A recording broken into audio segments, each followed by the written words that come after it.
avançado hoje em dia, né? Resolvi fazer um vídeo aqui sobre aquela apresentação do Angular. Nada tão avançado, mas mostrando alguma coisa que a gente talvez possa usar, principalmente naquele projeto que a gente vai ter de relatório. Né?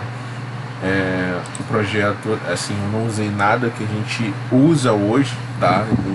Por exemplo, no caso, eu até fiz em casa aqui, usando o NHibernate, no caso não uso Ent, tá? Mas isso daí não muda nada, entenda que é só uma apresentação, tá? Não se baseie na tecnologia do back-end.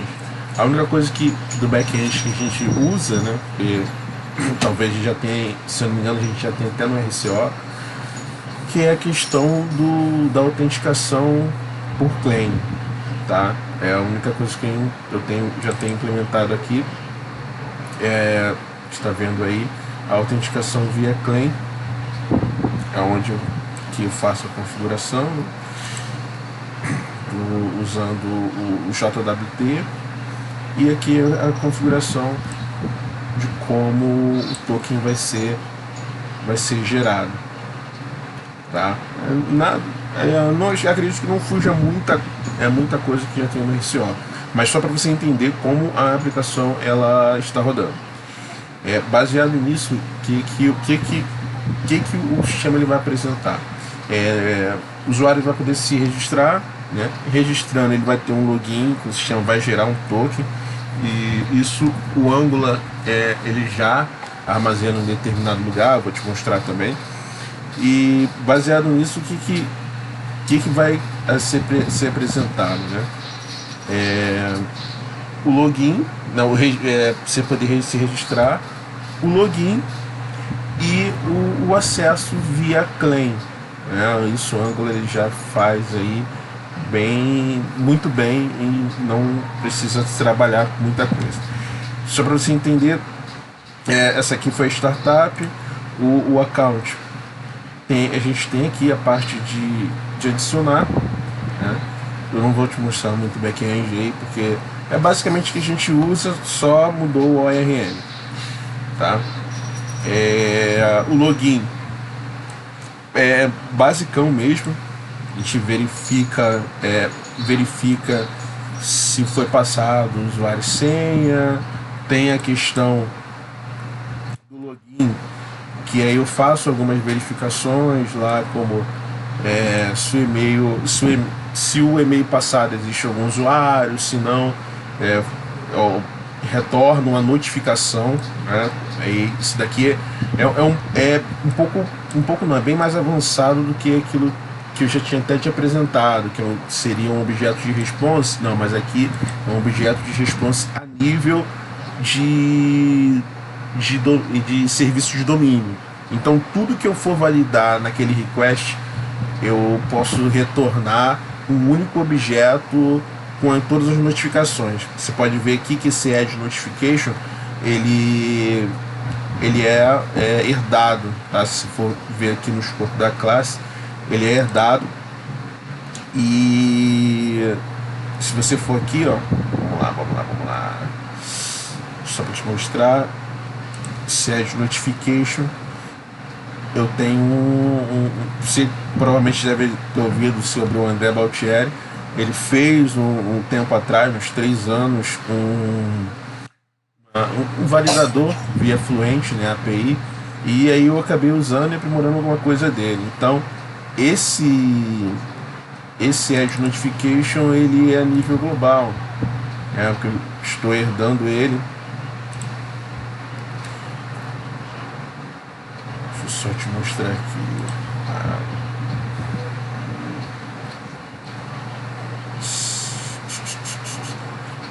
Sair daqui do método, voltar lá, pronto. E aqui no Base Service, esse Base Service é o cara que herda de Notifiable. Esse Base Service aqui, nada mais que eu faço o seguinte: eu já retorno um objeto de response. Então aí dependendo do objeto, eu já sei se eu vou retornar lá um Notifound, se eu vou retornar uma mensagem de ok, Enfim, alguns pulos do gato que eu faço aí em questão de notificação, tá? Aí depois eu posso te mostrar mais a fundo como eu faço, como eu pego isso lá no Angular. Não vou me aprofundar muito no back-end para não ser algo extenso. Aqui eu não sei como é feito na RCO, tá? Eu gravo a claim numa string. Deixa eu te mostrar aqui. Estou usando um banco de dados local, tá? Não tô nem atachei ele no ente.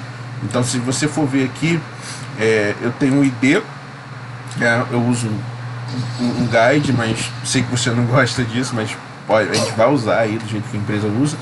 O usuário, qual o tipo da claim, isso tudo a gente pode fazer, sim, inclusive eu até tenho isso feito numa tela que a gente traz lá numa combo box, né? Ela pode selecionar mais de uma opção e ali você seleciona suas claims, que seriam as permissões, né? E eu tenho lá minhas claims, a 10, a 20, a 30, enfim. Para cada... entenda, o claim type é uma página. E o claim value são as permissões que tem naquela página. Então, esse usuário, por exemplo, ele tem lá a permissão 10 e a permissão 20. Beleza? Fora isso, aqui eu estou mostrando mais ou menos a forma que eu pego essa claim, que eu retorno numa... eu vou retornar aqui essa nova claim numa lista, no caso hash set, né, de usuário claim. Enfim, aí por fim eu vou retornar um token lá com algumas coisas que eu gostaria que o meu cliente tivesse, e o cliente ele vai armazenar isso de uma forma lá que eu vou te mostrar, beleza? Então tá aqui o back-end. Realmente, como eu falei, eu não vou me aprofundar, é algo que tá no nosso dia a dia aí, tá? E eu vou partir aqui pro Angular. O Angular, projeto Angular tá aqui. Deixa eu só te mostrar como eu fiz. Eu criei uma única pasta, tá? Que eu tenho lá o meu server, que seria a minha aplicação, o meu back-end, tá? Em ASP.NET Core. E tem o meu client, que é o sistema em Angular, tá? Deixa eu abrir aqui o meu code. Não se atenha muito com esses avisos aqui, do TS-Lint, e em algumas coisas ele reclama, mas se você for basear em muito o que o TS-Lint fala, você acaba não desenvolvendo. Isso daqui ele procura melhorar o seu código e tal. Depois a gente pode até fazer uma apresentação de TS-Lint, mas não é o objetivo agora.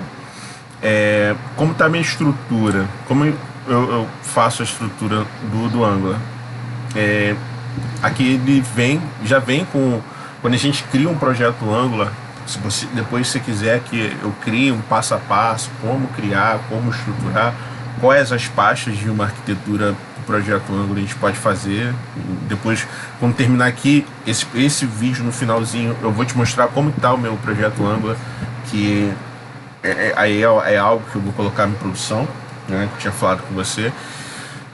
Mas esses arquivos aqui são os arquivos, digamos assim, principais, né, os arquivos globais lá do Angular, que globais não, né, os iniciais, vamos dizer assim. O que você colocar nesse app, por exemplo, esse app component aqui é o primeiro cara que é startado. Então o que eu coloco nele? Eu coloquei que mais ou menos eu queria que aqui é a estrutura do corpo da minha aplicação, o header ele é um outro componente, e aqui eu já crio aqui embaixo o meu footer, né, e aqui eu já preparo ele para criar o corpo. O corpo ele fica nesse router outlet, que nada mais ele vai seguir para mim qual é a rota atual. Então ele vai renderizar a rota atual dentro dessa div aqui, que é minha div container, que é de um projeto, eu até te falei, ele é um projeto que ficou, né, open source, né? É o Admin LTS, já deve ter ouvido falar dele, Admin LTE 2.0. E eu não sei quem, né, da comunidade pegou esse cara aí que existia em Bootstrap e colocou ele em Angular. Aí tá realmente legal, da forma que fizeram aqui, tá? O CSS, esse CSS aqui, ele tá atrelado a quem? Se você for ver aqui, como funciona, eu não sei se você já viu, conhece alguma coisa de Angular, mas quando você cria um componente, como é que funciona? Você tem uma página que seria o JavaScript, nesse caso que estou usando um TypeScript, e aí você pode associar.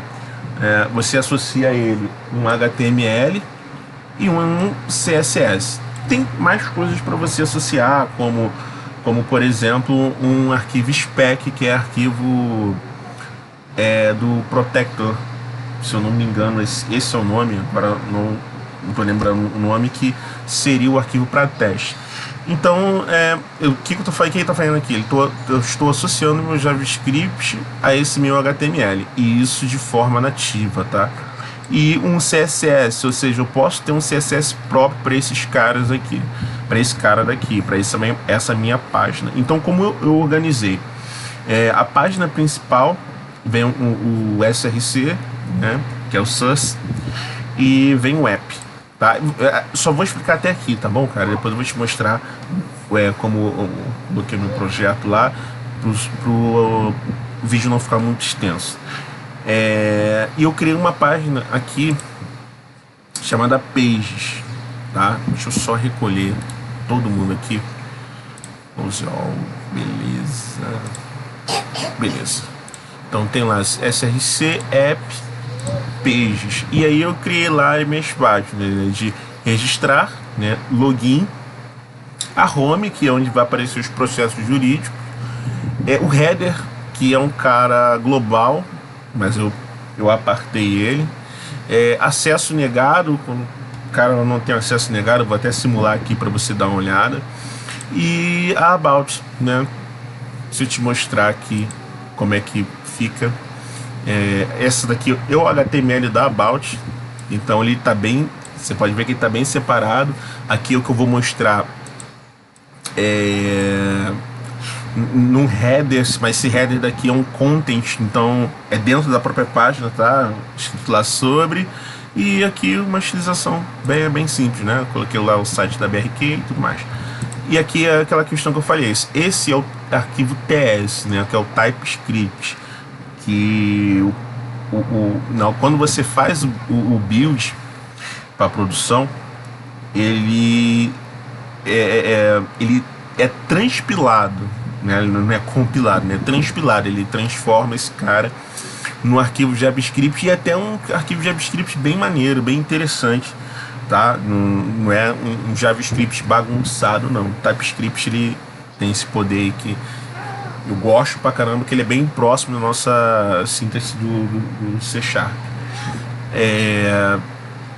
Que você já tá acostumado, né? Em toda a classe TypeScript, a gente pode ter um construtor. Em algum código eu vou dar uma pincelada, eu vou te mostrar isso na home. Esse NG ou init, normalmente você vai ver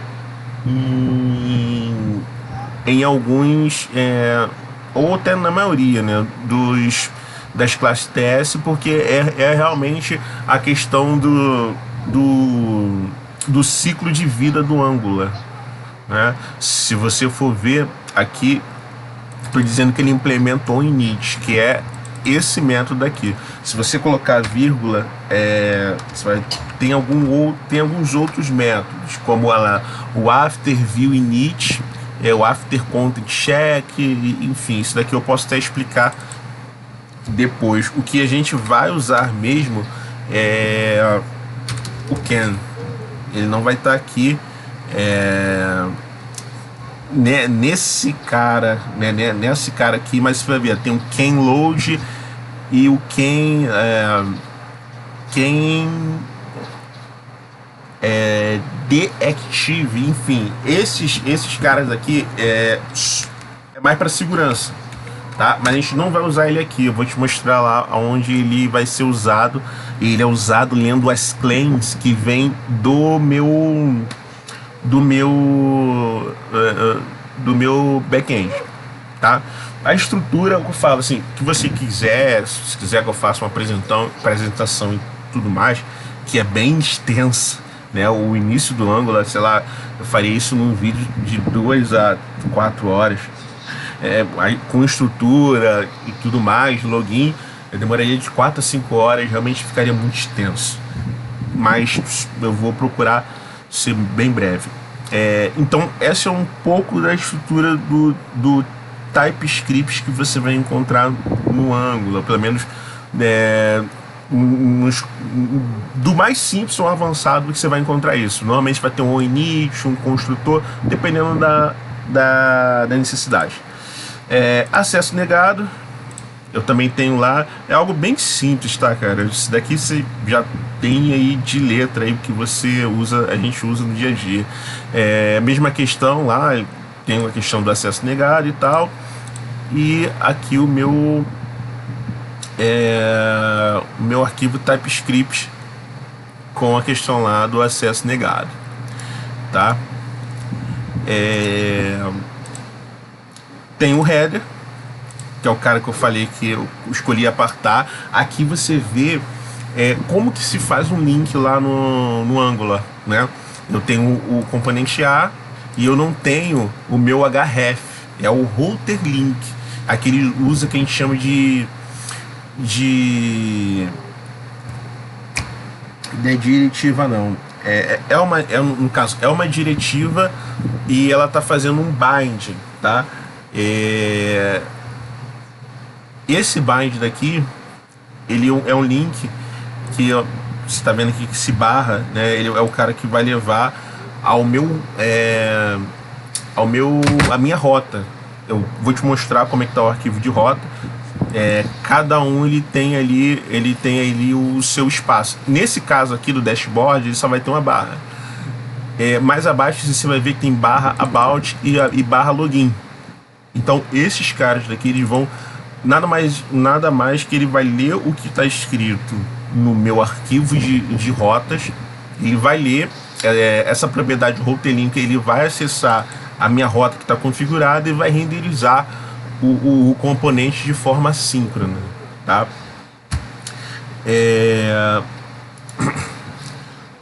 Login, a estrutura você vai ver melhor, mas aqui dentro de cada página que eu procuro colocar a minha model que eu vou usar, tá? É justamente aquela view model que a gente tem lá no App Service. Então é minha model que eu vou usar. Aqui eu também coloco o serviço que vai fazer a requisição para o servidor. Coloco as models, coloco também, não é esse caso, mas eu vou te mostrar, eu coloco o meu módulo, tá? Porque o que acontece? Eu posso trabalhar com módulos, cada página minha em seu módulo, e eu acessar esses caras de forma que eu, ao invés de a página carregar sempre tudo, né, ela faz um lazy load, ela carrega só o que ela tá no momento.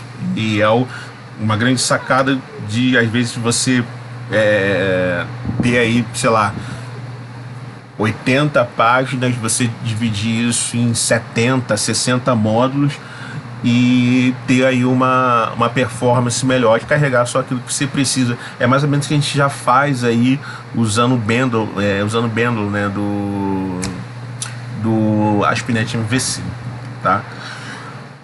Tudo aqui que eu tô falando para você é nativo, tá? Sem plugin, sem nada. Eu tenho a página lá de login. Então, eu coloquei aqui, se você for ver lá, a gente tem um método lá, submit, bem próximo, tá, cara? Esse daqui é um event bind, que a gente chama de event bind, que eu tô chamando, no caso, é um evento nativo, então não é um evento que tá dentro do meu TypeScript, né? Eu tô chamando um evento nativo, e para esse evento nativo eu tô passando quando eu for fazer um submit, eu tô falando, olha, chama o meu evento que eu configurei, que no caso é esse on submit. Se a gente for lá no TypeScript, ele vai estar lá, né? O on submit, ele vai estar lá. E aí tem toda a estrutura aqui que eu posso te mostrar, te passar, e você vai entender melhor. Tem algumas coisas que você vai ver, que é esse spam com esse message validator .senha, e isso é uma parada que até a gente conversou sobre a gente ter no front-end o bloqueio de algumas coisas, né? Por exemplo, se o cara passou a senha, se a senha ela respeita no mínimo 5 dígitos e tal, toda essa configuração eu faço no cliente, e é claro, eu faço também no back-end. Mas a grande sacada daqui do Angular, nesse caso, que ele faz isso de forma bem, vamos dizer assim, limpa e bem é bem autoexplicativo. O código você olha, você vai entender. E esse message validator, o que ele faz? Eu tenho uma classe, se a gente for lá no meu TypeScript da login, eu tenho uma classe, vamos lá, chamada BaseFormComponent, né? Funciona aqui o F12, tá? Para dar o go-to. E o que ele faz? Eu passo para essa classe aqui de forma, no caso eu passo pelo construtor. O que eu passo para ela? Eu passo todas as validações de todos os campos daquele formulário, e em tempo de operação de usuário, cada vez que ele sair daquele campo, o sistema ele vai fazer esse aqui, ng after view init, ou seja, depois que renderizar todos os campos, ele aplica o seguinte, essa configuração aqui, que toda vez que ele fizer um blur, né, que ele sair do campo, então eu tô falando assim, aplica no meu formulário, que esse daqui é o nome do meu formulário, que eu coloquei, um formulário genérico, né? Aplica no meu formulário todas as validações. E aonde eu configuro essa validação? Lá no login, no construtor, veja que eu passo algumas coisas. Primeiro eu passo o meu form builder, que é o cara que basicamente o que ele faz? Meu form builder, ele instancia os componentes do meu formulário. Se você for ver, ele está até aqui. E aí o que eu passo para ele? Eu passo a instância lá da requisição que ele tem que fazer, né? De uma das requisições que ele faz. Aliás, estou instanciando aqui o que eu vou utilizar. Estou instanciando aqui esse global erro handler. Não precisa estar aqui, tá, cara? Isso aqui foi só uma demonstração, mas o global, a gente tem outra forma até de fazer isso daqui. Não está de forma global, tá? Ele é um global porque eu posso, ele está instalado como global, ele vai pegar algumas requisições, mas eu posso definir aonde eu quero que ele pegue.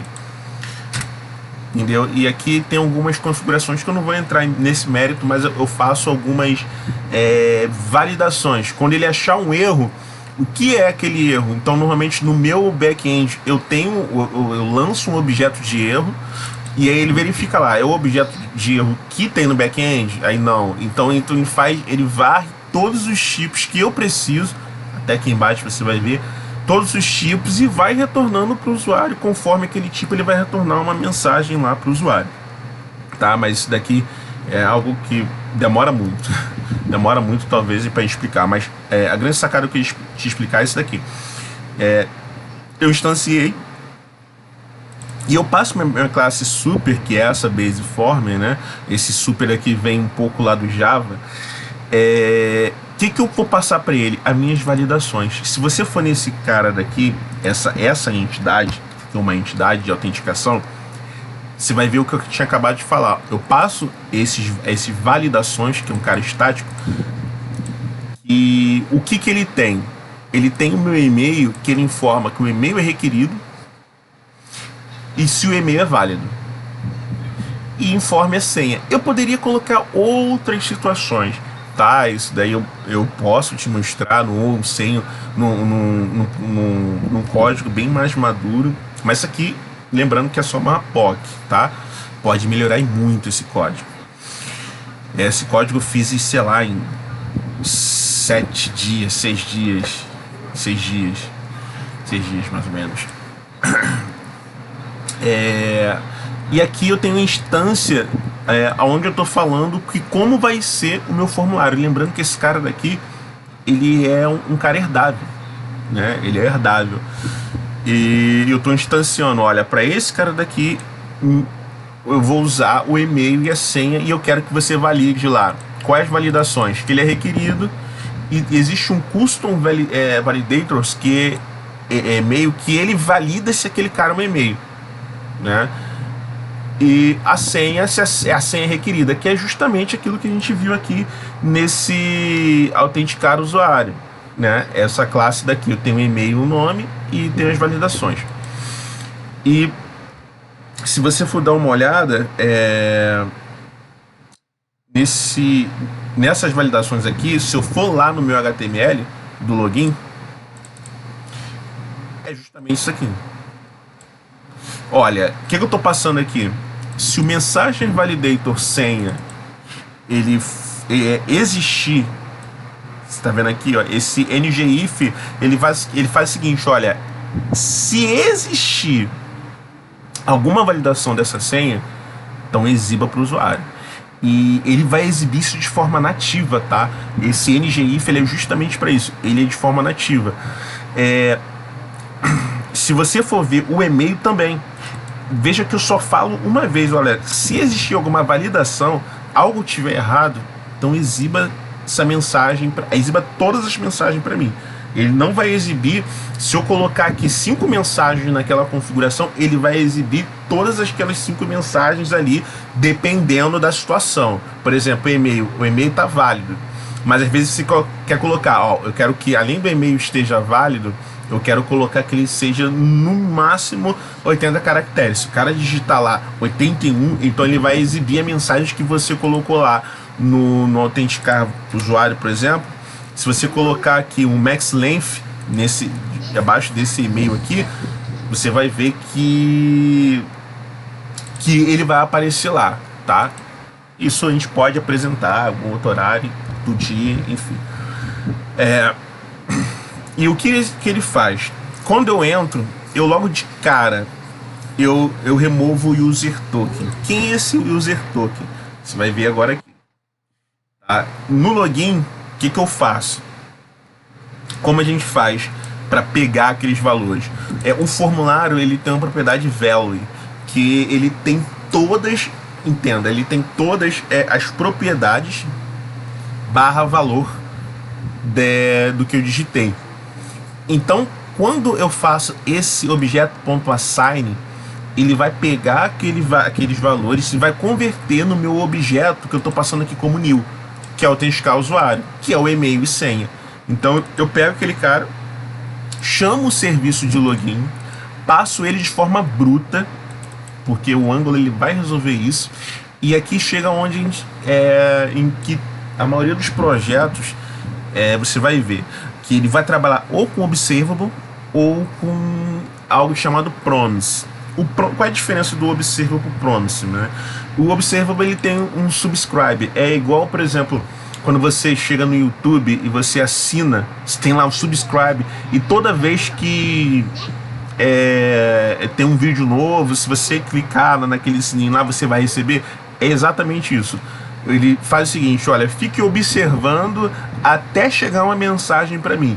O subscribe ele faz isso, né? E que ele se você for ver o login, ele é um método que ele retorna um observable de N, que esse N seria o nosso object no C#, tá? Eu não defini nada. Eu quero que esse subscribe ele retorne para mim um base result. O que é o base result? Essa classe daqui você já deve estar conhecendo ela. Essa classe aqui é aquela que eu até fiz lá no projeto lá do Provisões, né? Que eu tenho data, que é pode ser qualquer coisa que eu estou retornando, pode ser um objeto ou uma lista, os erros, o HTTP status, que é um inteiro, né? A mensagem e se foi sucesso ou não. Então, aquele objeto que eu tenho lá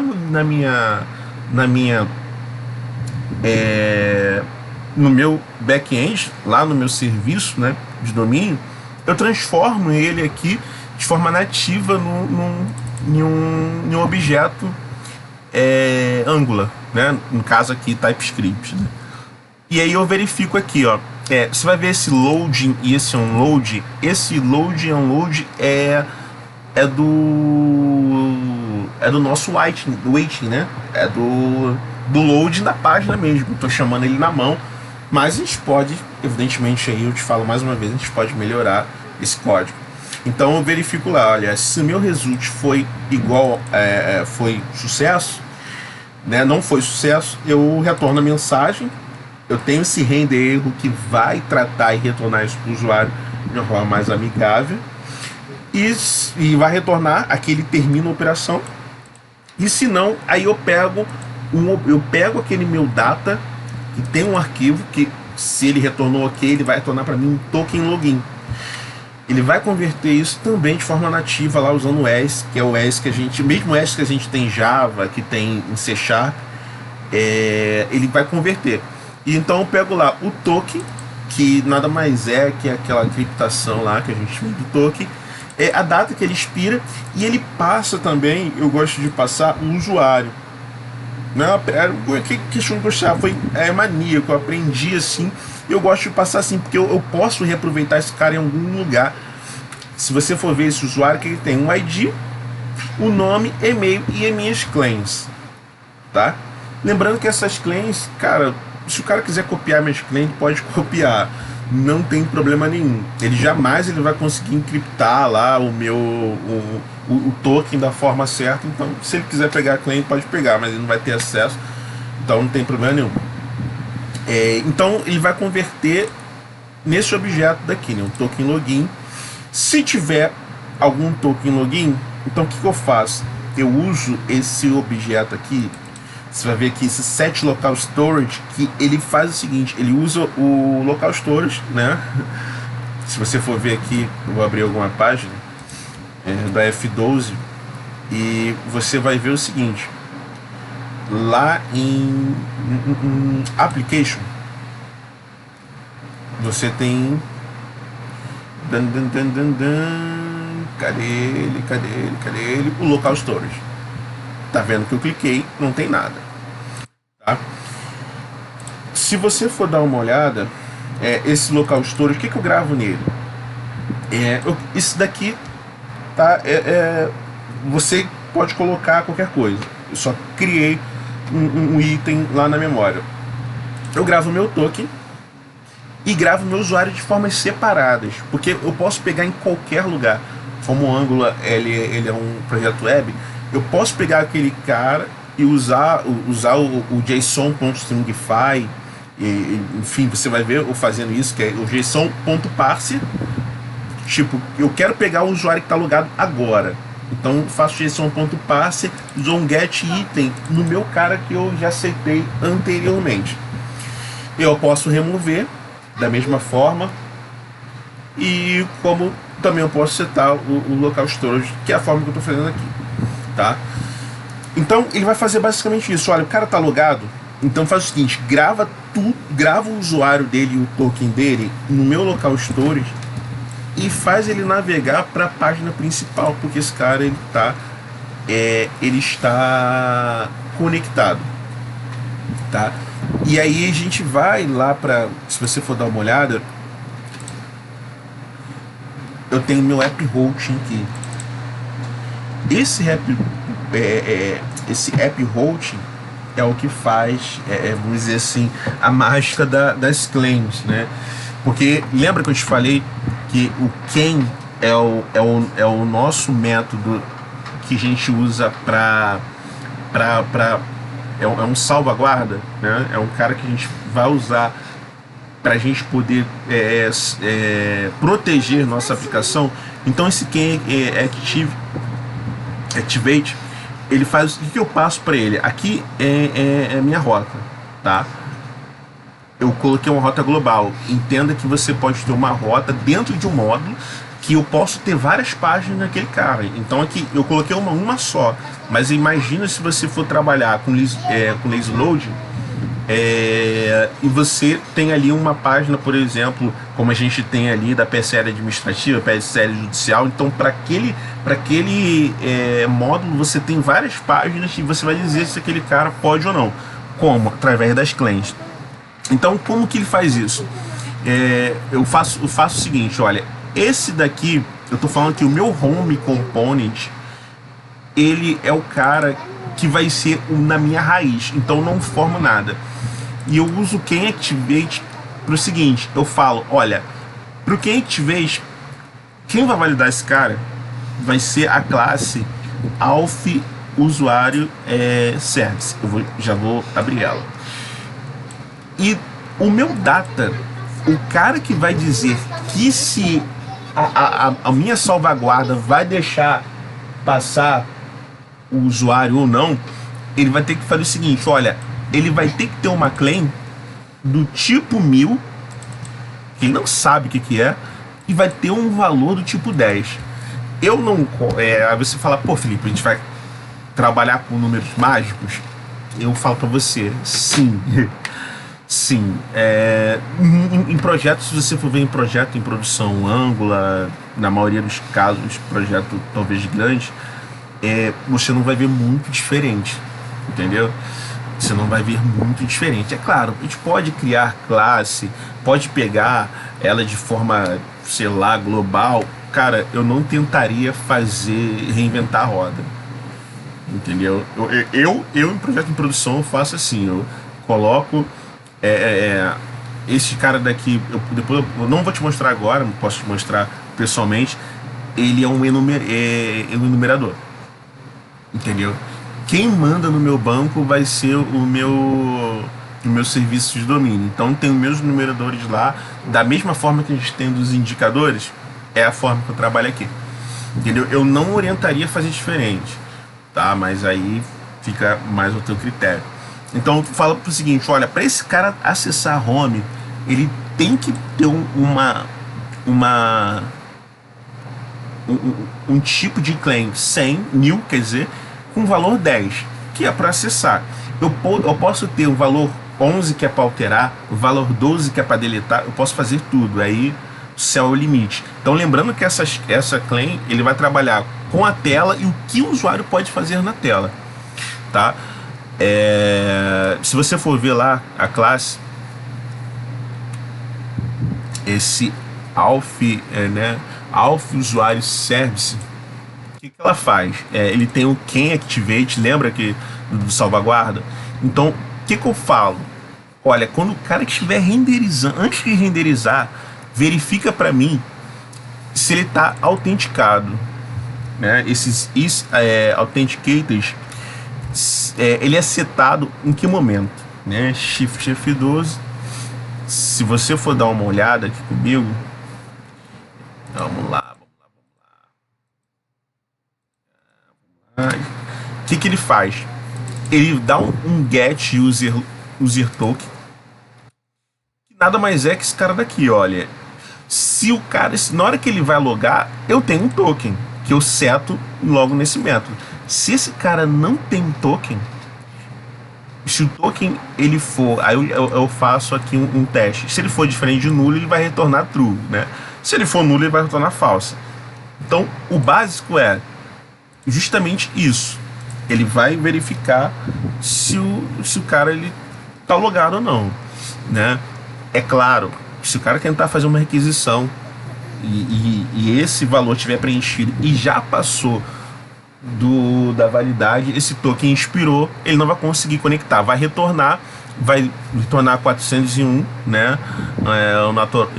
Um Notorize, e o sistema ele não vai permitir o cara fazer requisição. Se ele não tiver, ele vai ser redirecionado para a página de login. Se ele tiver, aí começa a brincadeira, tá? Começa a brincadeira, que eu verifico nesse Route AC, que é o Activate Route Snapshot, que é o cara que está conectado. Aí é um pouquinho é um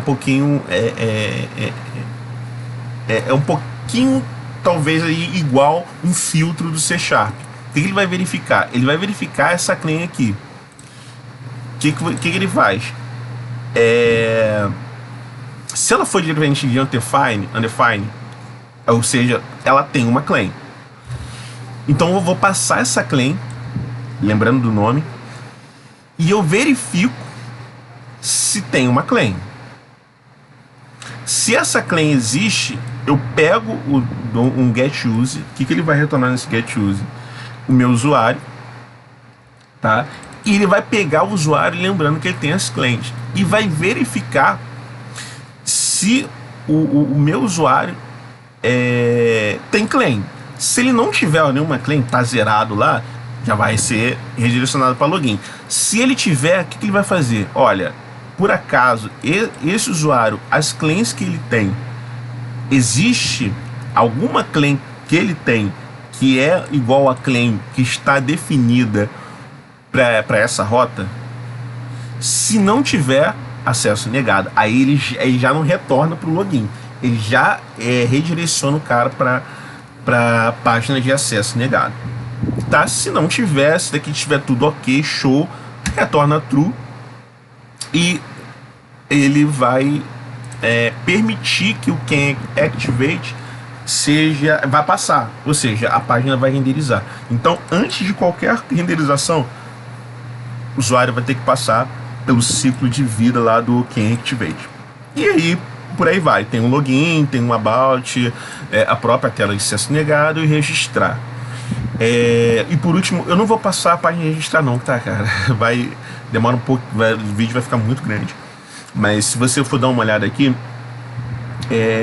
na página home, tá? Página home, vamos lá. Tem um TypeScript. Eu usei o Chart.js. Eu usei o Chart.js, que ele cria lá uns gráficozinhos legais, né? Bem amigável. É só saber configurar. Essa configuração não vou entrar em detalhe, só vou te mostrar aqui como é feito. Tem esse configuration opens. Eu criei essa classe, tá? Bem genérica, pode ser utilizada em qualquer situação. Enfim, tem um monte de coisas que tem a data que você converte para PTBR, enfim, um monte de coisinhas que não dá para entrar em detalhe agora, tá? Opa, saí de lá. Deixa eu fechar tudo aqui. Vamos lá, voltar ao home. Tem essa configuração de Chart.js. Eu criei um gerador fake, tá? Isso daqui eu não peguei nenhuma base de dados. Ele vai gerar, eu criei um fake em JavaScript mesmo, e aí quando ele entrava nesse ng on init, ele gerava esses caras e logo depois listava. O que esse método listar faz? Eu faço o seguinte, assim como não sei se me engano, acho que foi o Dash, eu não sei, naquele dashboard lá que de tempos em tempos ele fica procurando se tem alguma coisa para exibir, é o que eu faço aqui. Nesse ng after view init, ou seja, depois que renderizou a tela, eu uso esse carinha daqui que é um observable, ou seja, a cada vamos ver aqui, 300 mil milissegundos deve ser convertendo, eu nem sei quando é isso daqui. De tempos em tempos ele vai verificar, olha, lista. E o que minha lista faz? Ele chama o meu método getAll, que está numa classe que é herdável, tá? Essa classe, eu tenho um método getAll que, o que acontece? Eu criei a API já voltada para ter alguns métodos que são padrão. Por exemplo, getAll. Nem todas as entidades minhas vão ter um getAll, que é para você exibir tudo. mas aquelas entidades de lookup vão ter sim. Por exemplo, a questão lá por exemplo, das transações da PSL judicial. Você tem lá um tipo. Se você for pegar o tipo, tem menos de 10 tipos, né? Tem menos de 10 tipos. Então eu posso exibir aqueles caras sempre. Pode ser um Gerol, entendeu? Mas, por exemplo, a de transação já não tem Gerol. Então ele daria aí um not found, mas isso a nível de desenvolvimento. O desenvolvedor ia ver que não tem, ia ter que usar outro método, ia ter que analisar a API, olhar Swagger, se for outra equipe, enfim. O get by ID, o create, o search. O meu search é mais ou menos o search que eu estou usando na PSL aí, tá, cara? Tanto administrativa, judicial. Eu passo um objeto de filtro. Se você for dar uma olhada, vou aqui só para te mostrar processo recebido. Se você for dar uma olhada, aqui eu tenho um que seria o cara que é chamado Gerol. O que o Gerol faz? Ele pega a raiz do meu resource. Então, se eu tenho um resource chamado API V1 processos recebidos, o Gerol, o único método get que não é verbalizado, é um get que seria para exibir todos. Nesse caso, eu vou exibir todo mundo, trazer todo mundo. E eu vou e tem um adicionar, que o adicionar processo ele faz lá com o meu ele faz de forma fake, né? Ele faz lá quando eu iniciava na tela, mas eu faço isso uma vez, bloqueio e vida que segue, só para exibir dados. Voltando, beleza. Voltando, e então tem esses caras aqui que são os mais ou menos que eu vou sempre precisar. Normalmente aqui, ó, o search eu coloco /pesquisar. Então, nesse cara aqui não tem, mas você vai ver, se eu te mostrar minhas outras APIs, normalmente eu coloco um cara pesquisar com alguns filtros que o usuário, no caso o outro desenvolvedor, né, pode fazer. E quem está pegando esse cara de Gerol aqui, nada mais é que esse processo recebido. É um service que herda daquele base service, né? E o que eu passo para ele? Olha, eu tenho... O que acontece?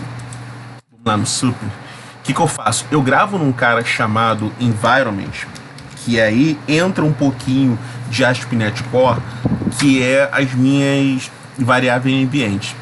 Eu guardo no meu environment qual é a minha base. Se você for ver, eu tenho um environment, e o environment o environment prod. Esse prod aqui, quando você faz um ng build --prod, ele vai gerar uma parte chamada dist, que vai ser já com todo o projeto pronto. Não vai ser TypeScript, vai ser JavaScript. Ele cria um projeto ali para você subir ele para uma máquina.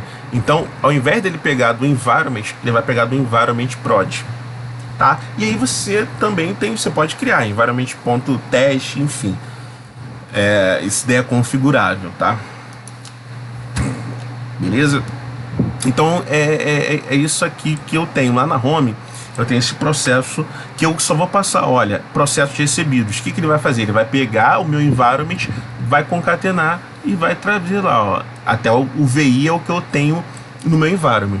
Fora isso, eu passo para onde eu quero que vá a requisição.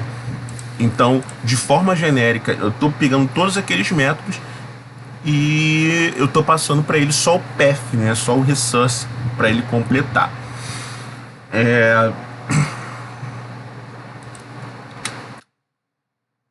Esse from.json, ele me informa qual tipo de objeto que tem que ser criado na requisição. Só isso. Tá? Eu não vou aprofundar muito aqui não, porque falar dessa classe daqui, esse base service daqui, é complicado. Você vê que tem algumas coisas aqui, alguns pulos do gato. Não que seja difícil, mas vai demorar, entendeu? Tanto é que, por exemplo, eu decoro o meu header da minha requisição com o meu token atual é, com o meu token atual de forma que as outras classes não enxergam isso. E até mesmo se a, cair a aplicação, cair o meu token espiral, posso refazer esse cara, né? Via client, que não é o que eu gostaria de fazer. Seria legal talvez fazer isso no back, tá? Mas aí já é outra implementação, de refresh token, enfim, não vou entrar nesse mérito aqui. E aqui é aquela minha classezinha fake, né, que eu crio lá 50 requests com algumas coisas fakes aqui que eu criei na mão. Tem esse handle date, né, que é o carinha lá que eu crio uma data randômica, que eu crio um alfanumérico também, aqui eu gero gráfico, enfim, não vou entrar nesse mérito também não, tá? Então aqui eu já passei por esse After View Init e aqui eu exibo. E aí você já deve estar, caraca, o Felipe falou pra caramba, até agora apresentou, não apresentou nada, né, do Angular, tá? Eu vou apresentar agora. Deixa eu limpar aqui a base, tá? O mais maneiro que eu posso fazer isso daqui de apresentação, né, é local. A gente pode fazer isso em piscar de olho, pegar esse banco. Se você for ver, o banco está aqui, a string de conexão é local. Então estou usando tudo local. Eu não preciso criar bancos e tudo mais para eu fazer uma apresentação.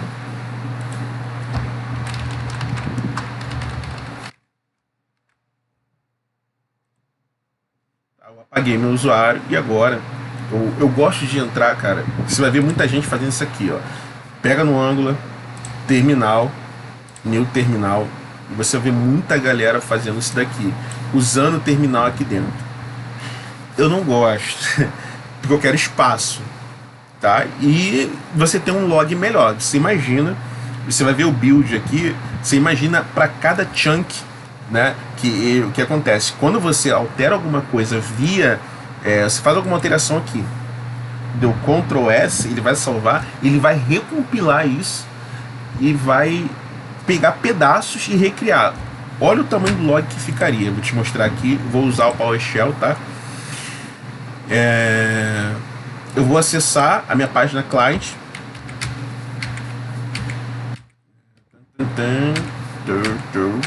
Cadê minha página client? Tá? Onde está o client? E lá eu vou pegar o comando ng serve. Esse serve, ele vai gerar um servidor local, tá? A nível de ambiente de desenvolvimento, tá?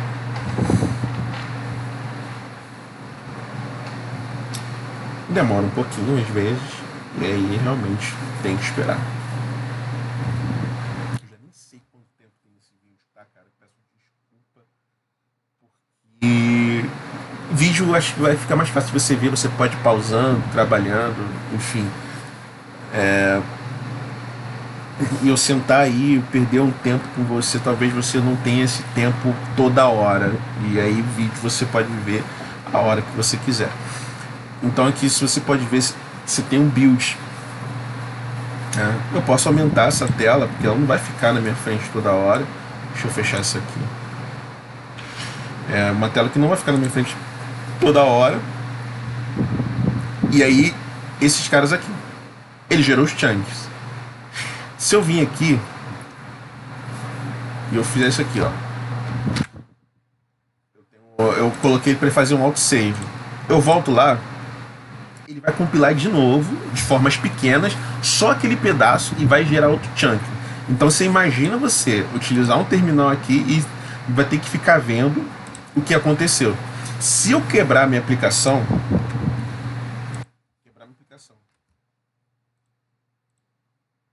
eu quebrei a aplicação, tá? E ele está informando. Aí você imagina vendo essa tela minúscula, aí você tem que às vezes você tem que às vezes maximizar, né, minimizar, enfim, caos. Não é uma boa, não é uma boa experiência. Então ele salva, né, já deu um autosave, e aí ele já criou outro chunk lá, né? De forma com hash. E aí ele já criou um pedacinho e ele se auto-refez, vamos dizer assim. Então tenho lá, ele subiu na porta. Vamos lá, vamos lá, vamos lá, vamos lá. Cadê a porta? Porta 4200. É a porta padrão, tá? Então se você for lá,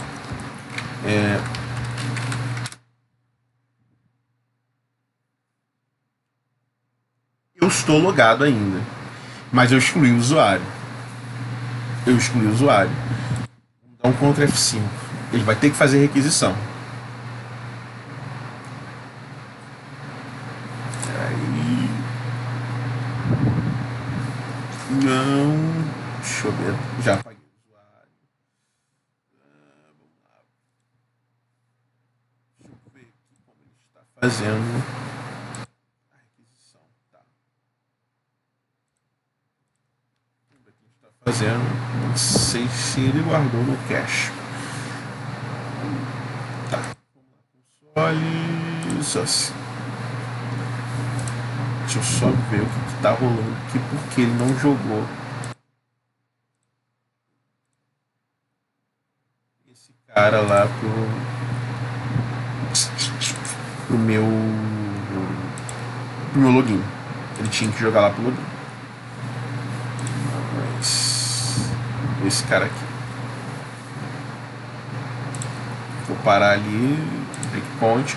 Tá, debug, cara, eu gosto de fazer por aqui. Tem outra forma de debug que você pode abrir diretamente no VS Code, cara, mas na moral eu não gosto, não gosto mesmo. Não gosto mesmo porque ele levanta uma nova instância do Chrome preparado só para teste, enfim. Não gosto, prefiro aqui de forma nativa. Então deixa eu dar um Ctrl F5 e ver o porquê ele não me redirecionou.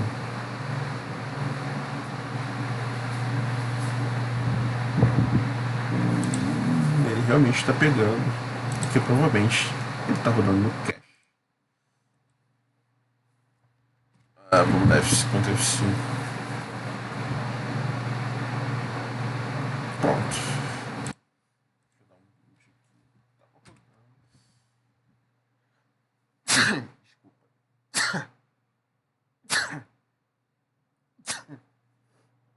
Ótimo. Tô sem um atalho. Deixa eu rebuildar esse cara aqui e vou subir de novo o servidor. Tá. Não, desculpa. Ele vai pegar sim. Por quê? Se eu não me engano, eu coloquei. Tá embolando minha cabeça. Tô pensando que tô no PSL administrativo. Eu tô usando clean só, não tô usando cookie. E aí, esse toque configuration, uma parada aqui que eu coloquei para ele expirar, se eu não me engano, diferença de um dia. Quer ver? Deixa eu ver como eu coloquei ele para expirar. Cadê ele? Não lembro agora. Aqui, ele expira 24 horas, Não adianta. Ele não vai expirar, ele vai realmente fazer requisição. Tá? Porque é só uma vantagem do JWT, mas eu que vacilei mesmo, não me recordava dessa minha configuração. Deixa eu ver o que quebrou. Tá, porque o banco está aberto. Deixa eu ver se ele vai subir mesmo assim, porque o banco está aberto. Essa é uma desvantagem de usar o banco local, né? Às vezes fica lá preso e você tem que desconectar na mão e conectar de novo. Bom, se eu sempre der sorte, ele vai subir sem problema nenhum. Não vai subir. Beleza. Ótimo. Deixa eu ir aqui e deslogar esse cara na mão.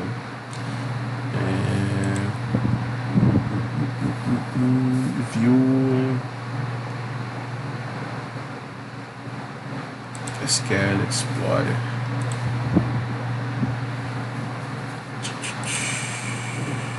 SQL Explorer.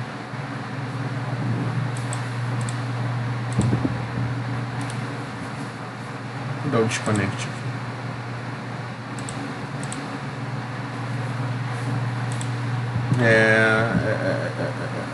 Cadê? Deixa eu mandar fechar todo mundo. É porque estava aberto aquele meu SQL Explorer. E aí ele prende meu arquivo MDF. Né? Deixa eu ver aqui para reconectar ele.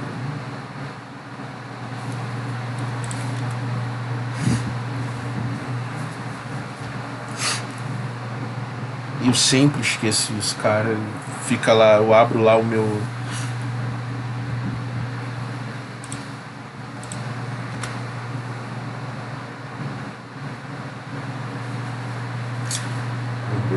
Vamos ver se ele vai logar. Tá. Não era pra ter passado aqui, mas já passou. Vamos lá. Subiu. Deixa eu dar Ctrl F5. Ele vai porque ele tem que ir, porque o meu token está configurado para 24 horas. Provavelmente não vai, porque a conexão ela foi feita. Tá, beleza, foi. Então deixa eu dar um logout aqui. Beleza. Essa é a tela que vai aparecer. Se você tentar abrir lá em dashboard, tá vendo? Tô clicando em dashboard, ele não vai. O sobre, ó, tô clicando, ele não vai. Por quê? Eu falei lá no meu web hosting que o sobre ele tem um Can Activate. E qual é a primeira coisa que ele verifica? Cara, se o cara ele tá logado, né? Se você for lá ver, a primeira coisa, olha, tá autenticado? Não. E como eu vejo que tá autenticado? Aí, vamos lá. F12, Application, Local Storage.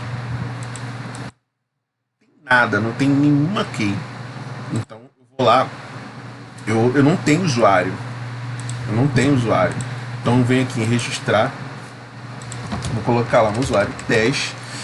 Se eu colocar qualquer coisa, aquele cara do Custom Validator do e-mail, ele traz para mim, ele fala, cara, esse daí não é e-mail válido não. Então eu vou colocar um e-mail fake, tá? Se ele é e-mail válido ou não, eu teria que ver isso via back-end. E aí uma das paradas, olha só, já estou falando que minha senha tem que ter pelo menos uma letra e um número.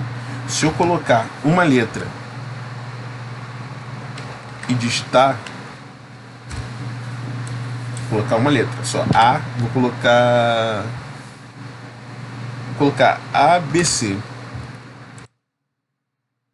A senha, informe-se em 4 caracteres, é outro erro. ABCD, ele deixou passar. Vou colocar lá ABCD, vou repetir e vou colocar lá registrar.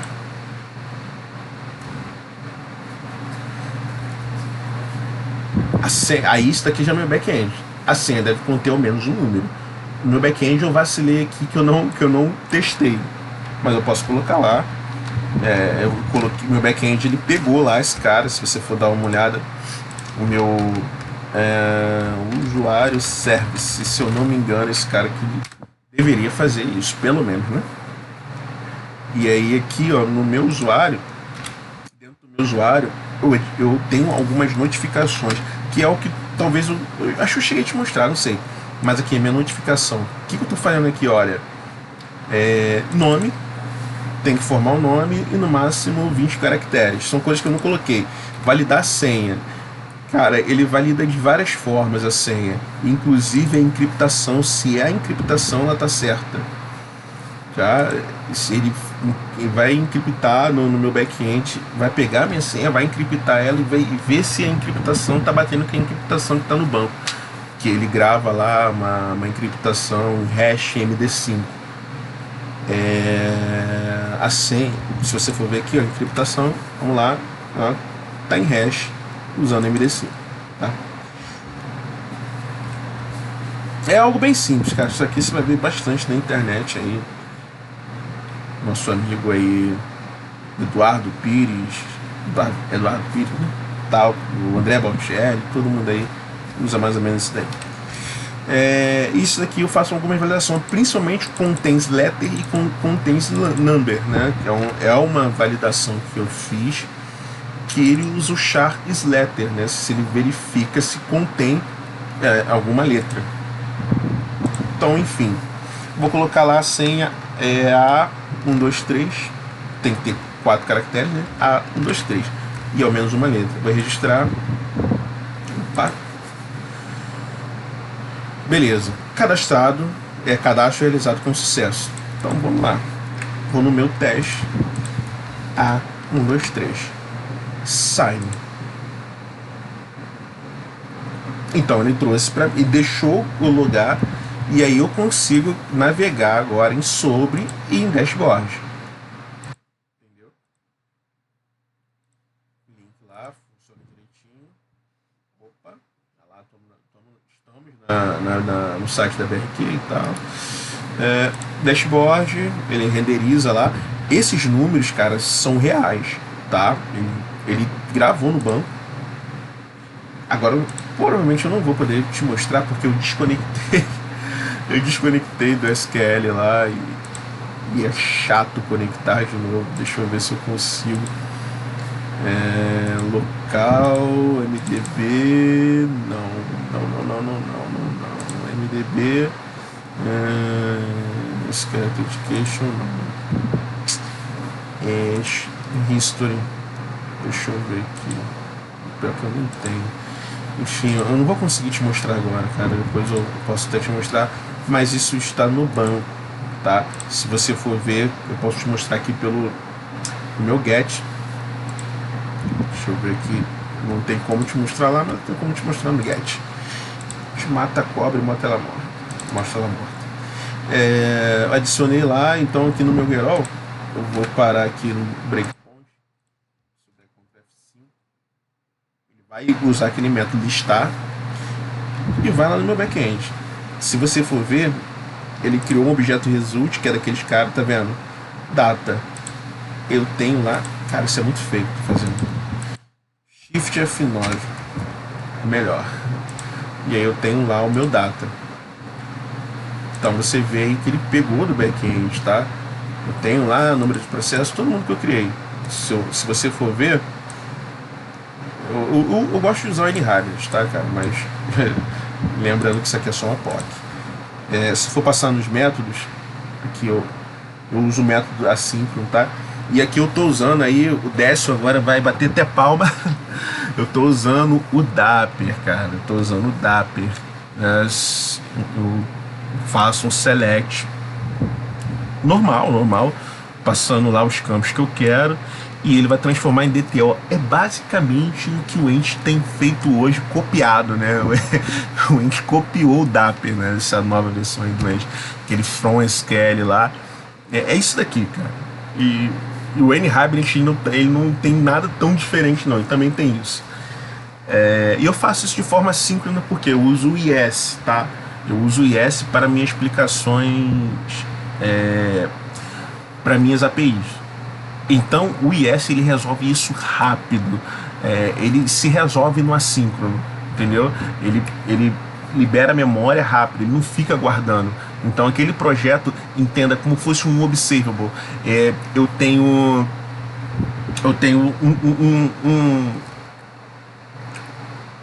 nesse caso aqui uma consulta, ele vai rodar essa consulta, só que na verdade vai passar direto, e quando essa consulta acabar ele vai retornar essa consulta. Então aqui eu estou usando o Dapper, tá? Eu uso na minha conexão de Unity of Work. Ele trouxe um objeto já para mim, tá vendo?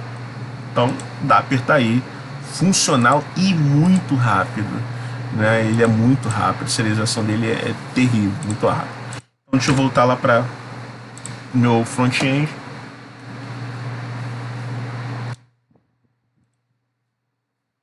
Provavelmente aqui deu timeout, se não F12. Já volto aqui.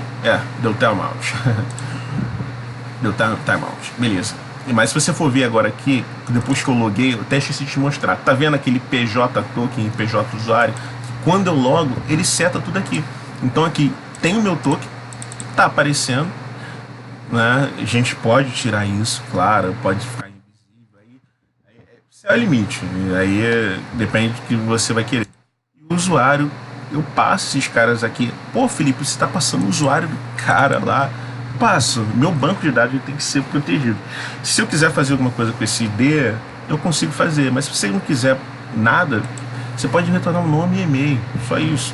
Eu deixo as claims, entendeu? Eu deixo as claims, porque se o cara quiser copiar isso daqui, pô, tentar fazer um formulário para logar e tudo mais, cara, o cara vai tentar, mas, pô, se ele passar pelo bloqueio do JWT, ele vai conseguir passar pelo bloqueio do JWT do Facebook, pô, de empresas bem maiores do que eu. Então, enfim, eu não tenho que me preocupar com isso agora. Vamos lá, deixa eu dar o Ctrl F5. Deixa eu sair daqui. Deixa eu só te mostrar uma coisa. Deixa aí, eu vou falando contigo, que ele vai dar timeout, né? Eu tratei a tela para isso. Eu não fiz teste, tá? Tem que aparecer a mensagenzinha lá de timeout. Eu uso mensagem toast, né? Que é aquelas mensagenzinhas que aparece e você configura lá um tempinho que ela pode desaparecer. Então, esperar só um pouquinho. Já são meia-noite. Já são meia-noite. E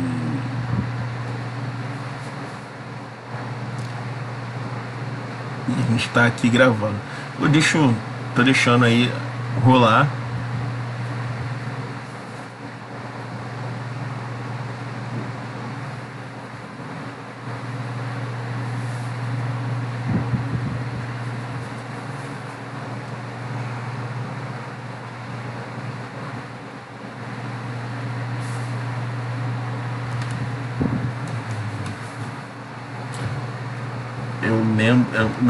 Melhor não deixar rolar. Não deixar rolar, porque eu acho que eu coloquei. Aí apareceu. Tempo limite esgotado, por favor, tente mais tarde. Então aí ele já fez a requisição, ele pegou lá a mensagem de erro e exibiu para o usuário lá, olha. Já estourou seu tempo limite e a requisição acabou. Enfim, eu posso inventar qualquer mensagem lá configurável. Então aí tá o meu chart.js, tá trazendo os dados. Ordenei ele lá para trazer acho que 10 ou 15 mais, não sei, aqui são 3, 6, 9 mais 2, 11. Tá aparecendo 11, enfim. E ele ordena ali, tudo maior a menor, pelos valores, né, que seriam os processos recebidos. Eu usei aqui aquele Bootstrap com o nome, rapaz, deixa eu ver aqui, agora eu vou esquecer, desculpa.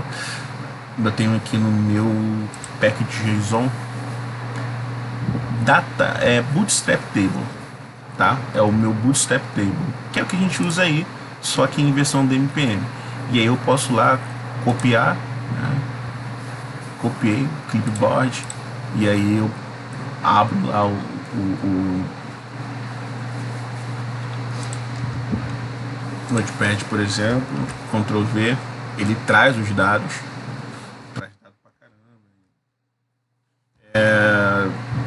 É claro, evidentemente deve ter limite. Posso mudar isso para Excel. Ele traz lá os dados do usuário em Excel. Deixa ele aparecer aqui.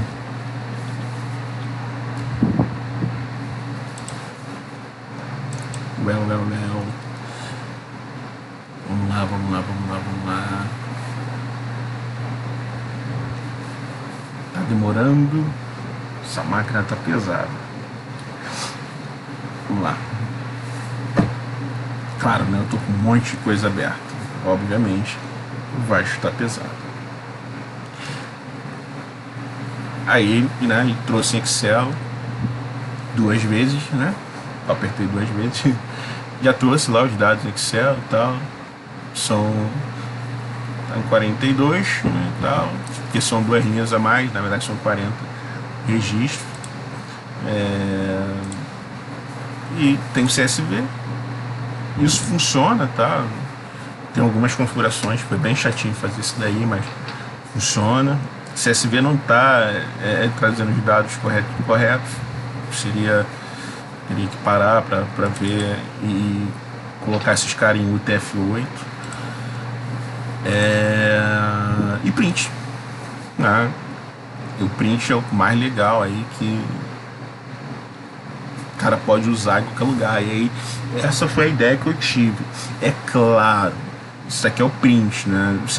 Existem outras maneiras. Tem um tal de. Deixa eu ver aqui. Relatório. Eu não sei o nome do cara. Rotativo, eu esqueci o nome. Acho que é esse nome, depois eu posso até ver. Se é um rotativo, né? Enfim, você fazer gerar ele no back-end, como a gente faz já no Excel, mas esse cara, por exemplo, seria no PDF, mais interessante para o usuário. Então, assim, nessa questão de relatório, eu pensei mais ou menos isso daqui. Se o cara for, claro, por pegar um registro de 50 mil, de 100 mil, a gente faz algo no back-end. Mas basicamente, essa aqui tem uma ideia bem no estado que a gente gostaria de ter de relatório. Mas no Angular, cara, isso daqui, em questão de relatório, é muito mais maleável. Né? É maleável, pelo menos assim eu acho. É mais maleável do que a gente usar o jQuery, porque se você for ver que não tem, eu não tenho código nenhum. Se você for dar uma olhada aqui no meu código, como eu gero esse cara, né? Se você for lá no meu home, ele tá aqui, ó, configure data table, se eu não me engano é esse cara aqui. Meu código é esse aqui. Só tô mandando ele como ele é configurado. Só isso. E até de forma global posso fazer isso daqui. Então, é claro, pô, no ASP.NET MVC tem como? Tem. Teria que conhecer toda a aplicação, como seria e tudo mais. Mas, cara, isso daqui é, tipo, eu trabalho aqui como fosse estivesse trabalhando com C Sharp. Eu não trabalho como fosse uma aplicação web. Né? É claro que tem lá alguns pulos do gato, né? Mas entenda, isso aqui vai ser transpilado, você não tem que ficar se preocupando com setar a variável como nula, que não sei o que lá e tal, configuração. Cara, isso aqui vai ser transpilado. Esse código vai virar JavaScript, o que tiver de otimizar, ele vai otimizar no build de produção. Então é isso aí que eu tinha que te apresentar, tá? Que não tem nada e tal. Vou dar o logout, tá? Ele sai, volta lá para a tela e se você, deixa eu sair daqui e só te mostrar o build de produção, tá? Se você for dar uma olhada, todos esses arquivos aqui, se você for pegar até com o Node Modulo, só em tempo de produção, aí sua aplicação só ia já morria. 200 e poucos mega aí de aplicação. Já passou até de 400. E como o Angular trabalha? Simples. NG build, serve não. Build, prod. Só isso. Eu já tenho uma dist gerada no dia 16 e tal. Ele vai gerar agora um código de produção.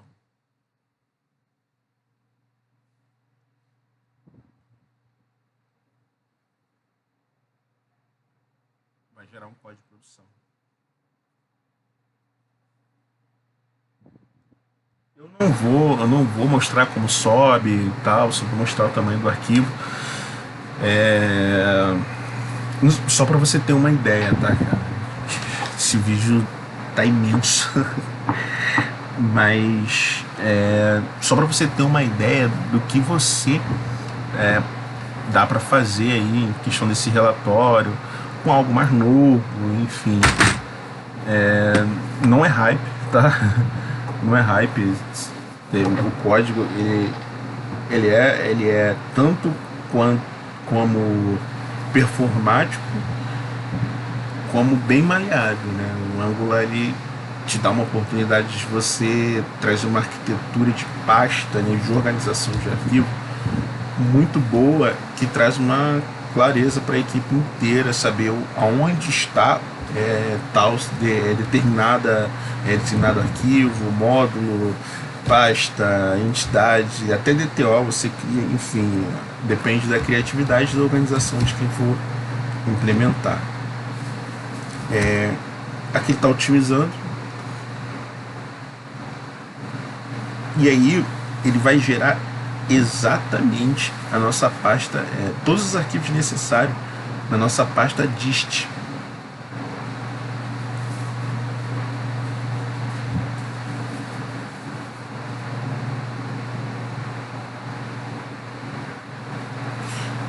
Como é em localhost, deixa eu só ver uma questão aqui. Eu tenho o meu environment, tá? Tem environment prod. Ele tá na pasta 58.000. O que eu vou fazer? Ele já tá subindo o build nessa página 58.000. O que eu posso fazer? Eu vou fazer o seguinte.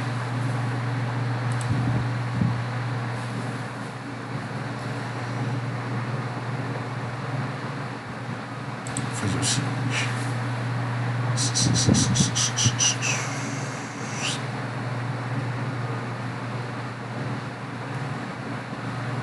Application não, build mesmo. Deixa eu ver aqui. Debug. Tá nas 5.000. Eu vou colocar na mão mesmo. 58.800. Vamos ver se ele vai subir no 58.800. Ou vou ter que configurar o Docker. Já gerou, tá? Já gerou o arquivo. Se você for lá dar uma olhada, ele gerou dentro da pasta dist. Essas máquinas são muito lentinhas. Gerou lá, dashboard jurídico. E aí, olha só como eles vieram. Totalmente diferente, né? Se você for em propriedade, 6 megas só. Então ele tem toda aquela estrutura para gerar apenas 6 megas de arquivo. Aí você pode fazer o que você quiser, cara. Se você for ver aqui, eu vou entrar aqui no IS. Nem sei se está configurado no IS na minha máquina. Mas aqui ao vivo e a cores eu vou tentar chamar essa é a minha aplicação, né? Eu vou gerar um site aqui, vou setar esse caminho, vou ver se vai funcionar. Se funcionar, beleza. Então, se não funcionar, vou ter que parar o vídeo, porque aqui tá na porta 80. Tem teste SharePoint, gira, enfim, eu não vou mexer nesse cara não. Eu vou criar um novo site, tá? Eu vou criar teste POC, né? Angular, caminho físico, e vai ficar na porta.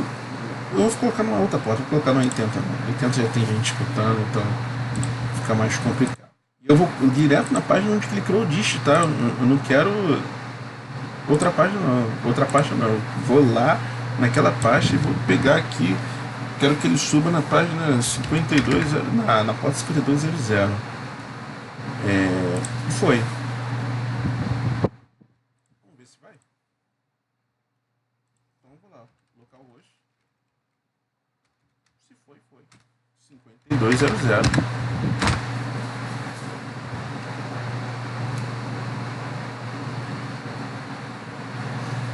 Vamos ver se ele vai subir mesmo. Talvez não, porque eu tenho que dar permissão. Mas deixa esse cara pra lá. Vamos ver se ele vai subir. Provavelmente não. Não, foi, subiu. Então tá aí, ó. 5200 foi na página que eu coloquei. Se eu for lá em teste A, 1, 2, 3, sign, ele vai puxar da pasta local host, ele vai na porta 58.000. Ele tem que puxar de lá. E como que eu sei que ele vai puxar de lá? Tá? Deixa eu ver se já foi. Ah, já até foi. Mas vou fazer um teste. Calma, que eu vou fazer um teste. Vamos ver se ele tá pegando aqui mesmo, porque eu mudei para 5800.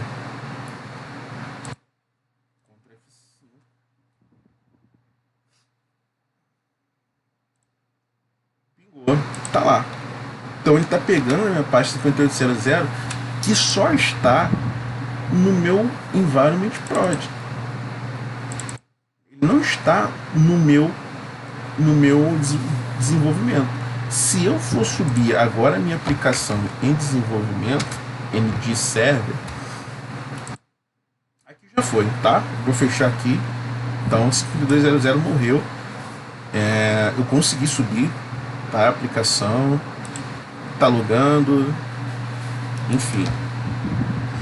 Se eu sair daqui, eu tô subindo lá local. Eu subi esse servidor 5800, ou seja, local, ele tem que subir só o environment, que é a porta 5000. Eu tô subindo na 58. Deixa eu ver aqui, eu tô subindo na 5800. Para que eu vou colocar tanta configuração assim? Aqui ele já fez. Aqui, ó. Caramba, vambora. Olha isso. Vamos ver onde ele subiu a porta.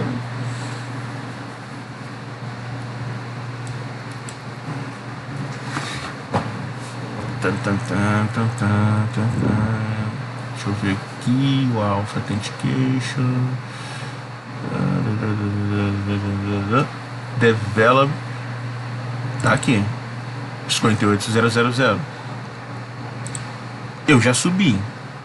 Eu subi na minha aplicação lá na 4200. Se eu for na 4200 e tentar fazer o login, vamos ver o que vai acontecer.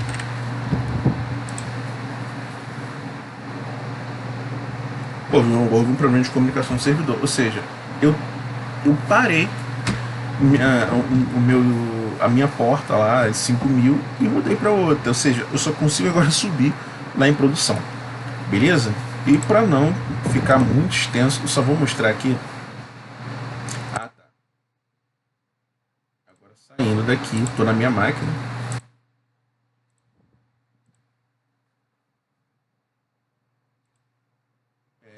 Você está na minha máquina agora, tá? E eu vou pegar um projeto meu no Visual Code. Esse cara daqui é provavelmente o que eu tenho para mobile. Não é esse cara daqui, não. É esse cara daqui que eu trabalho. Só vou te mostrar a estrutura de pasta, tá? Eu não vou dar esse cara aqui, não. Senão o vídeo vai ficar mais extenso do que já está. Se você for dar uma olhada,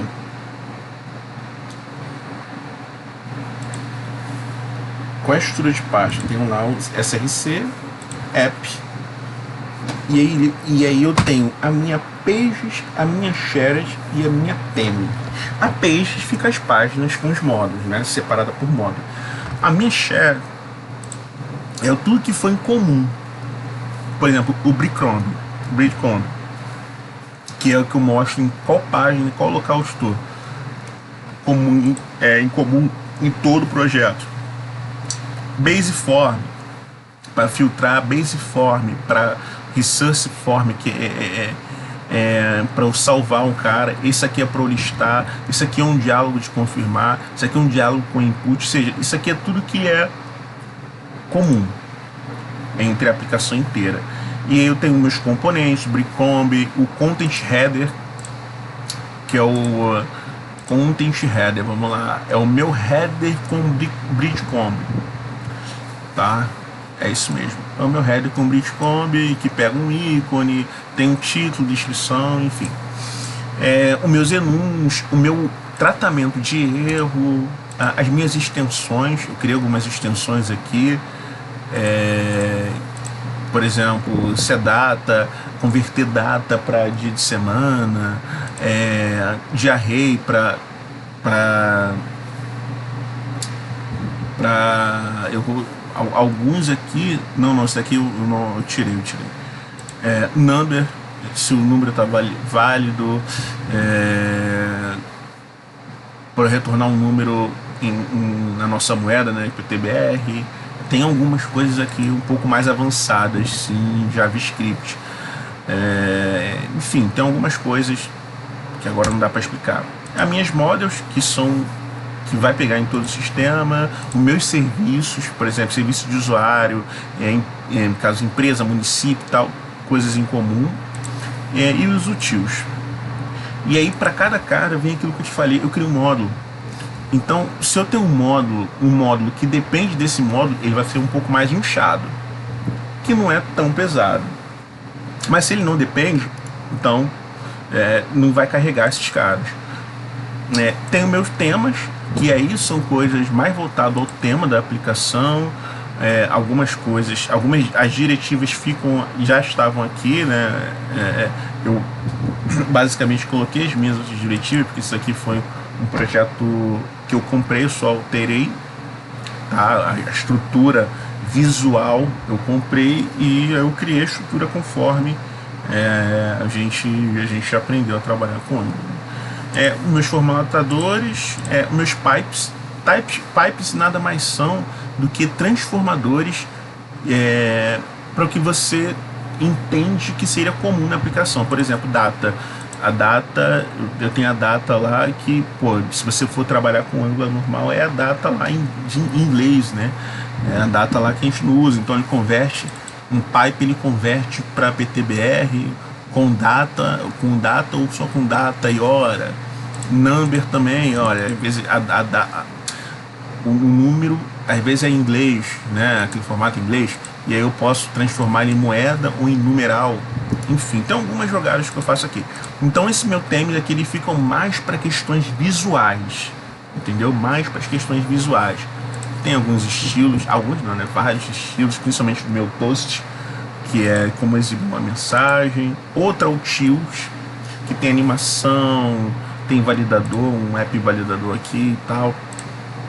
E aquelas classes iniciais lá, que é o App Component e tudo mais. Então, é dessa forma. E aqui tem uma grande sacada que eu gosto nessa questão do Angular. Lá nas minhas rotas, aqui você vai entender lá que eu tinha falado sobre as minhas configurações. Configuração, não, desculpa, eu tô cansado já. Sobre as minhas rotas, né? Eu falei como o meu Ken Activate lá, que eu faço ele por módulo. Tá vendo? Eu indico qual módulo eu vou carregar. Esse cara daqui é o dashboard, é o primeiro, mas ele tem um módulo próprio. Então eu vou carregar só aquele módulo. Quando eu acessar aquela página, eu carrego só aquele módulo. E onde eu defino isso? Tá até aqui, ó, comentar essa linha para ativar o lazy load. Esse preload all modules, ele vai carregar tudo. Se eu desativar aqui, se eu fizer isso vai carregar o que eu tenho, o que eu estou acessando, e acabou. E eu normalmente coloco esse use hash aqui, que ele coloca aquele hash na tela, né? Que ele tralha na tela. Então aqui está a forma de carregando por módulo, né? E aí fica mais leve minha aplicação.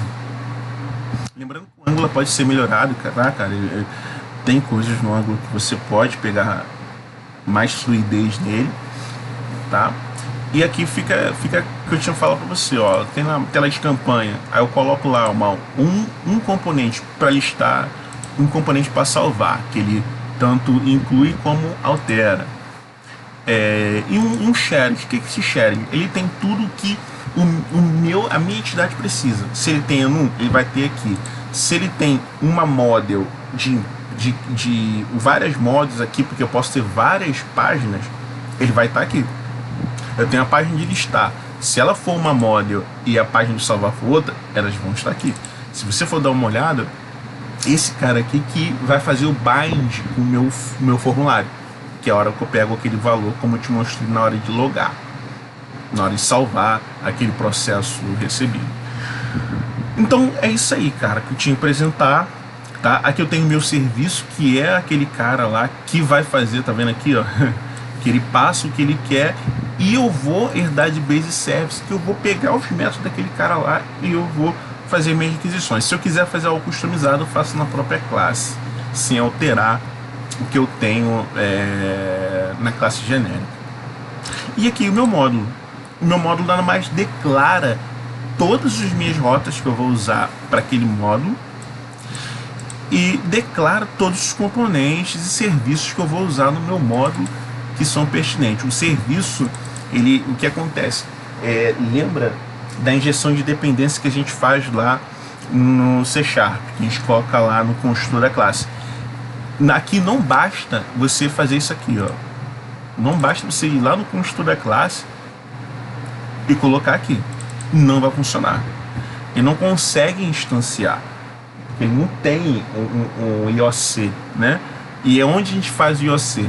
A gente faz no próprio módulo, colocando providers, e aí eu coloco o cara para instanciar, ou coloca aqui, ó, provider, tá? Na própria classe do TypeScript, ou além do módulo, além da página, eu posso colocar global, que é o cara aqui, que é o app module, que esse cara aqui é o cara global, tá?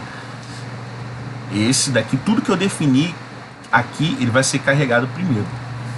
É o cara que é carregado primeiro. É o root, né? É o root da minha aplicação. Então tudo que eu defini em provider aqui, como o usuário, a configuração, a validação das minhas claims, né? Que é a minha classe de salvaguarda, o meu post, meu app settings, que não é app settings que a gente trabalha, tá, cara? Esse app settings aqui é da configuração de usuário, enfim, cor, se vai ter header, se vai ter sidebar, enfim. E eu tenho tudo aqui, tá? Tudo aqui que no meu app mod eu tenho tudo aqui que vai ser instanciado assim que a aplicação rodar, tá? Todas as configurações eu teria que fazer um vídeo bem longo, vai quebrar em vários vídeos, mas é isso aí que eu tinha que te apresentar. Então beleza, cara, espero aí que tenha te ajudado em alguma coisa, tá bom? Um abraço aí, cara, tchau.